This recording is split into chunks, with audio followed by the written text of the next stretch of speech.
सच्चा सौदा प्रमुख गुरमीत राम रहीम के पापों का आज पूरा हिसाब होगा। बलात्कार केस में दोषी राम रहीम के खिलाफ आज सजा का ऐलान होने वाला है। रोहतक के सोनरिया जेल में ही सीबीआई की विशेष अदालत लगाई जाएगी।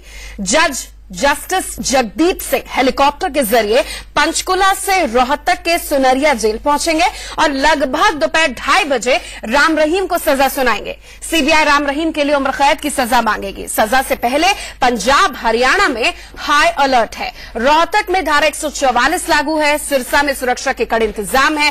पंजाब में इंटरनेट सर्विसेज अभी तक बंद हैं। 13 जिले पंजाब के हैं जहां पर स्कूल कॉलेजेस बंद हैं। हालांकि अगर हम पंजाब से दिल्ली का रुख करें तो यहां स्कूल कॉलेजेस खुले हैं। पुलिस ने लोगों से लेकर अधिकारियों की बात करी तो सबसे कहा कि फोकस ये होना चाहिए कि किसी तरीके की अफवाह ना फैले। पंजाब हरियाणा जाने वाली 24 ट्रेनें रद्द कर दी गई हैं। तो पूरे हालात पंजाब हरियाणा और इसके साथ साथ इसका किस तरीके से कैस्केडिंग इफेक्ट है दिल्ली पर, उसकी जानकारी ग्राफिक्स के जरिए अपने दर्शकों को दे रहे हैं। क्या सजा मिल सकती है, ग्राफिक्स के जरिए अपने दर्शकों को बता रहे हैं। पूरा मामला आपके सामने है। धारा 376, 506, कम से कम 7 साल की सजा इन धाराओं के तहत हो सकती है। राम रहीम जो आरोप है इन पर अधिकतम उम्र कैद की सजा इन्हें सुनाई जा सकती है। कितनी बातें सामने जो निकल कर आ रही, जो आरोप है उसी के मद्देनजर जस्टिस जगदीप सिंह इनको सजा सुनाएंगे। Quantum of punishment, Rohtak Sirsa Panchkula की 3 तस्वीर आपके सामने। सजा से पहले पंजाब हरियाणा दिल्ली एनसीआर में सुरक्षा के कड़े बंदोबस्त की तस्वीर आपके सामने। हम सबसे पहले हरियाणा चलते हैं जहां की सेना की 22 टुकड़ियां और अर्धसैनिक बलों की 131 कंपनियां यहां तैनात हैं। पंचकुला और सिरसा में सेना की 12 टुकड़ियां हैं। सिर्फ अगर रोहतक पर फोकस करें तो आप तस्वीरें देखिए। पुलिस अर्धसैनिक बलों की 44 कंपनियां हैं जो बाहर से डिप्लॉय की गई हैं। सोनरिया जेल जहां पर राम रहीम जा सकते हैं वहां 5 किलोमीटर तक का जो पूरा रास्ता है वो सील कर दिया गया है। नाके टोल में देखिए पुलिस के 10 बीएसएफ के 15 जवान तैनात हैं। उपद्रवियों को देखते ही गोली मारने का, शूट एट साइट यानी कि गोली मारने का आदेश है। महिला कमांडोज आप देख सकते हैं, पंजाब के बरनाला की तस्वीरें। यहां पर आप देख सकते हैं फ्लैग मार्च हो गया है। महिला कमांडोज के साथ साथ पंजाब पुलिस की टीम और पैरामिलिट्री फोर्सेज यहां पर तैनात हैं। ये लाइव तस्वीरें अपने दर्शकों को दिखा रहे हैं। किसी भी तरीके के हालात अगर विपरीत होते उसको काबू करने के लिए Punjab police, black cat commandos, paramilitary forces के साथ ज्वाइंट ऑपरेशन, इसके साथ ही दिल्ली से आई रैपिड एक्शन फोर्स पूरी तरीके से तत्पर है। स्पेशल पर्पस व्हीकल आपके सामने जो देख रहे हैं वह गुजर रहा है। महिला फोर्स की लीडरशिप में पंजाब पुलिस इस बार हालात को नियंत्रित करेगी। आज सजा सुनाई जानी है राम रहीम को। ऐसे में सुरक्षा का जायजा लेने के लिए सोनारिया जेल से तकरीबन 1 किलोमीटर पीछे का जो बैरिकेटिंग है, आईजी रोहतक रेंज नवदीप सिंह विवेक साहब मौजूद हैं। सर, क्या कुछ प्रिवेंटिव स्टेप्स जो हैं वो उठाए गए हैं आपके द्वारा? देखिए, जैसे ही ये फैसला हुआ कि इन्हें यहाँ शिफ्ट किया जाएगा सोनारिया जेल में, तभी से हमने अरेंजमेंट्स लगाने शुरू कर दिए थे। सबसे पहले हमने बैरिकेड्स लगाए। उसके बाद जो है हमने जो मॉब ऑर्गेनाइज करने की कैपेबिलिटी को अपने एरिया में और एडजॉइनिंग डिस्ट्रिक्ट्स में उसको ब्रेक किया। उसमें चलते हुए हमने करीब 100 के करीब प्रिवेंटिव डिटेंशन की। सभी जो नाम चर्चा घर हैं, डेरे हैं, उन पे सर्च करवा करके उनको बंद करवाया गया या सील करवाया गया। ये सभी एक्शन 3 दिन पहले हो चुका था। इसके चलते जो है अभी मैं कोई क्राउड बिल्डअप या कोई मॉब बिल्डअप नहीं देख रहा हूं रोहतक में। अगर कोई फिर भी 1-2 आदमी जो है फिल्टर इन कर गए होंगे, वो कोई इफेक्टिव नहीं होंगे। अगर फिर भी करेंगे तो हम उसके खिलाफ कंटिजेंट हमारे अरेंजमेंट्स हैं। अगर कोई ट्राई करता है जेल की तरफ या कुछ बैरिकेड तोड़ने का प्रयास करता है तो क्या ऑर्डर्स आपके पास हैं? देखिए, कोई अपने कानून हाथ में लेता है, हमारे प्रॉपर वार्निंग देने के बाद भी वो नहीं समझता है तो उसको गोली मार देने के आदेश है। ये आसपास का इलाका काफी खुला है, घास बड़ी ऊंची है, क्या इसको भी सर्च आउट किया गया है? जो sensitive area around the jail है उसकी कॉम्बिंग करवाई गई है, उसकी लगातार कॉम्बिंग चल रही है और वहां स्टैटिक ड्यूटीज भी लगी हुई है। आईजी रोहतक है जिनका ये कहना है कि अगर कोई भी सिक्योरिटी को ब्रीच करने की कोशिश करेगा तो उसे सीधा गोली मारने के निर्देश हैं। और इसी के साथ साथ रोहतक सोनारिया जेल में इस पूरी सुनवाई को लेकर जो है तैयारियां पूरी कर ली गई हैं। कैमरा पर्सन सोनू चौधरी के साथ Vipin Parmar, India News, Sonaria jail Rohtak. Ram Rahim को आज सजा सुनाई जानी है, ना सिर्फ जेल के आसपास या न्यूज इलाके में, सोनारिया जेल के आसपास, बल्कि पूरे रोहतक शहर के अंदर कर्फ्यू जैसा माहौल है। हालांकि ये शहर का वो इलाका है जहां से अभी ट्रैफिक को जाने की इजाजत दी जा रही है और कहा जा रहा है कि जब सुनवाई शुरू होगी तो इस पूरे इलाके को कॉर्डन ऑफ यानी बंद कर दिया जाएगा। सिक्योरिटी के लिहाज से ये पूरे एहतियात जो है वो उठाए जा रहे हैं। और यहाँ पर अगर आप देखें, क्योंकि ये सिटी का मेन रास्ता है जो यहाँ से सीधा कह सकते हैं कि हिसार की तरफ भी जाता है, पानीपत की तरफ भी जाता है ये रोड, और दिल्ली की तरफ भी ये रोड जाता है। और यहाँ पे अगर आप देखें तो ना सिर्फ हरियाणा पुलिस बल्कि बीएसएफ की जो ज्वाइंट पेट्रोलिंग है या फिर नाके हैं वो लगाए गए हैं, और यहाँ पर हर गाड़ी की जांच जो है वो की जा रही है, जिसके बाद उसको निकलने की इजाजत दी जा रही है। और सबके आईडी प्रूफ चेक किए जा रहे हैं। जो जेल की तरफ के गांव हैं उनके बकायदा एड्रेस चेक करने के बाद ही उन लोगों को, रिहायशी इलाकों को वहां जाने दिया जा रहा है, बल्कि जो दूसरे लोग हैं उनको यहीं से डाइवर्ट कर दिया जा रहा है। कैमरा पर्सन गंगा सिंह के साथ सुमित चौधरी, इंडिया न्यूज, रोहतक। पंचकुला में हुआ वो दोहराया नहीं जाएगा, ऐसे में सुरक्षा चाक चौबंद की गई है।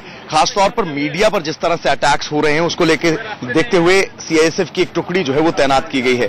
वहीं आप देख सकते हैं ये स्थानीय लोग हैं जो कि यहाँ पर रहते हैं। उत्सुकता हर व्यक्ति में बनी हुई है, इसी को लेकर जो है यहाँ पर हर व्यक्ति ये जानना चाहता है कि राम रहीम को कितनी सजा होगी। ये पहला घेरा है जो कि मीडिया के लिए है, मीडिया की सुरक्षा के लिए सीआईएसएफ को तैनात किया गया है। वहीं दूसरा घेरा आपको दिखाऊं, ये बैरिकेडिंग है जो कि जहां पर आप हमारे सहयोगियों के ट्राइपॉड्स देख सकते हैं, और दूसरी तरफ ये बीएसएफ और हरियाणा पुलिस जो है ये मुख्य बैरिकेडिंग है जो कि सीधा सुनारिया जेल तक जाती है।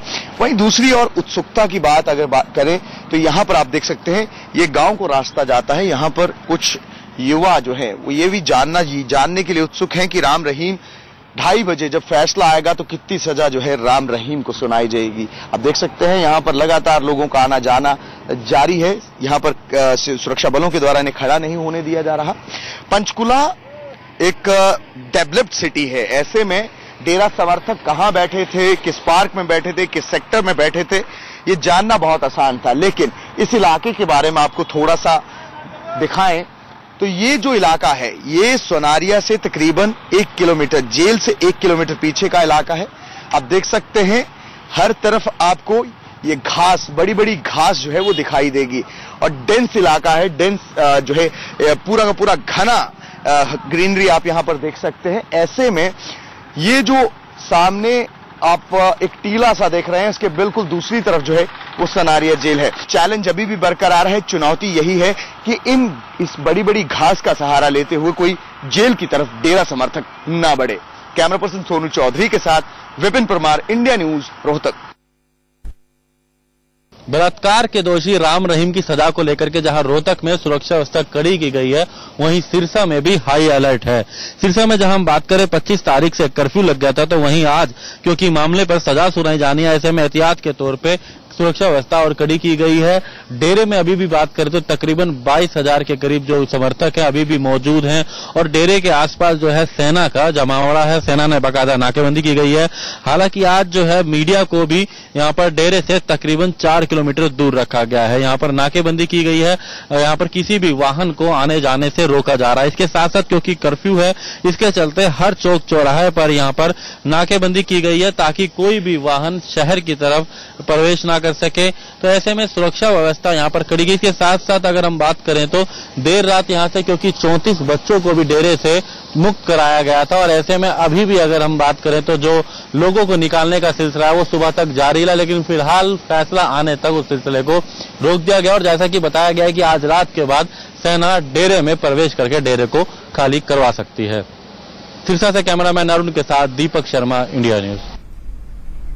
गुंडागर्दी करी तो गोली मार देंगे। हम अपने 2 संवाददाताओं के पास भी चलेंगे, लेकिन उससे पहले अपने दर्शकों को हम दिखाते हैं तस्वीर दिल्ली एनसीआर की। दिल्ली एनसीआर में आपको बता दें कि जिस दिन यानी कि 25 अगस्त को जो कुछ भी हुआ उसका असर दिल्ली एनसीआर पर भी पड़ा।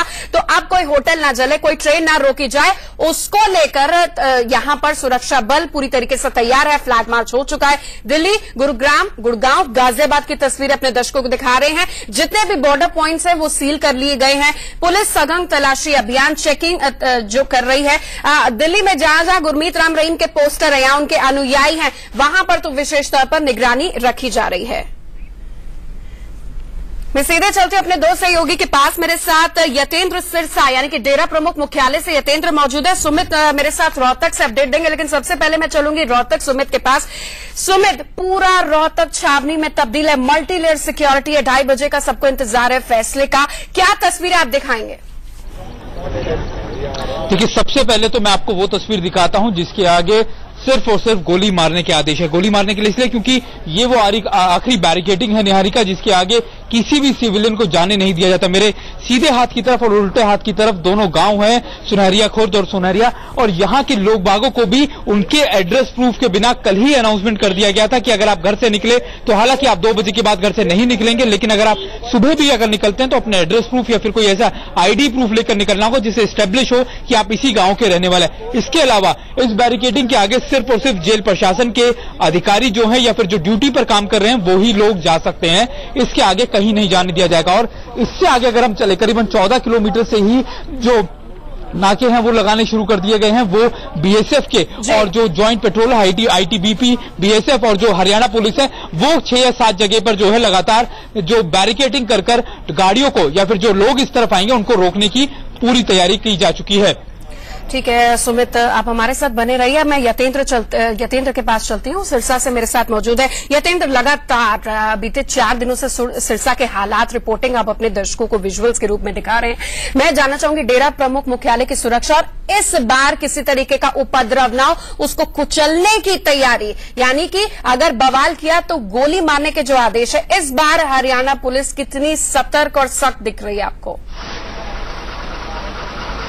देखिए बिल्कुल निहारिका, मैं आपको अगर सिरसा की हालत दिखाना चाहूँ तो लगातार जो फोर्सेस है उसकी संख्या लगातार बढ़ाई जा रही है। एसएसबी हो, सीआरपी हो और आरएएफ हो, तमाम पैरामिलिट्री फोर्सेस के जवान यहां पर लगाए गए हैं। महिला जवानों की बड़ी संख्या में तैनाती की गई है। इसके अलावा सबसे आगे जो मोर्चा संभाल रखा वो आर्मी ने संभाल रखा है, क्योंकि 25 अगस्त को जिस तरह के हालात यहां पर हुए उसमें 6 लोगों की मौत हुई, 62 से ज्यादा लोग घायल हुए, जिसमें 37 पुलिसकर्मी भी शामिल थे जो पथराव की घटनाओं में घायल हुए। हालांकि पुलिसकर्मियों को फायरिंग की भी घटना हुई, कई जगह आगजनी हुई, मीडिया को भी यहां पर अटैक किया गया। तो उस सबसे सबक लेते हुए अब काफी कह सकते हैं कड़े प्रबंध यहां पर किए गए हैं, क्योंकि आज डेरा प्रमुख को सजा सुनाई जानी है और सिरसा डेरा प्रमुख का मुख्यालय भी है। ऐसे में काफी बड़ी संख्या उसके समर्थकों, क्योंकि जो सोर्स बता रहे हैं वो यही कि 20 से 25 हजार समर्थक, जिसमें काफी महिलाएं, काफी बच्चे हैं, वो भी अभी डेरे के अंदर है। कल भी 34 बच्चों को डेरे से निकाला गया, उनको अभी बाल भवन जो यहाँ बच्चों के से संबंधित आश्रम कार्यालय है वहां पर उनको रखा गया, उनके पेरेंट्स को बुला लिया गया, उनका मेडिकल चेकअप कराया गया है। और कोशिश यही है कि अब धीरे धीरे जो डेरे के अंदर लोग हैं उनको निकाला जाए, क्योंकि 150 बसें डेरे के आसपास लगा दी गई हैं जो अपनी इच्छा से बाहर जा सकता है। सबसे बड़ी सजा पर सबसे बड़ी कवरेज है, ये जो पूरी सजा दी जाएगी बहुत ही ज्यादा बड़ा संदेश है, सबक है। और हमारे दोनों संवाददाता सुमित चौधरी और इसके अलावा रोहतक से सुमित और यतेंद्र मेरे साथ सिरसा से बने, आप दोनों का रुख करेंगे, लेकिन